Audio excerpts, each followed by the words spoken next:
ఈ యొక్క కాలనీ పార్కులో ఈ యొక్క ప్రభుత్వ కార్యాలయాలు స్థాపించారు.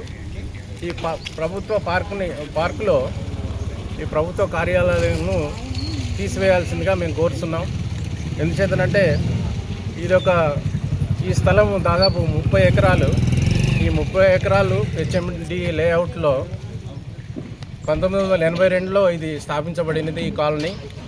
ఈ కాలనీలో పార్కు స్థలమే లేదు. కాబట్టి ఈ పార్కు స్థలాన్ని మా యొక్క చిన్నపిల్లలకు కావాల్సిన అవసరం ఎంతైనా ఉంది. దీంట్లో ఈ యొక్క పోరాటంలో మేము 2011లో ఒక కేసు వేయడం జరిగింది. ఈ పార్కు స్థలాన్ని మాకు అప్పగించాల్సిందిగా. ఆ తర్వాత 2025లో రెండవ కేసు కూడా వేయడం జరిగింది. హైకోర్టులో ఉండగానే ఈ పార్కు స్థలాన్ని ప్రభుత్వ కార్యాలయాలు ఏర్పాటు చేయడం జరిగింది. వీటిని తీసివేయాల్సిందిగా ముఖ్యమంత్రి రేవంత్ రెడ్డి గారికి విజ్ఞప్తి చేస్తున్నాం.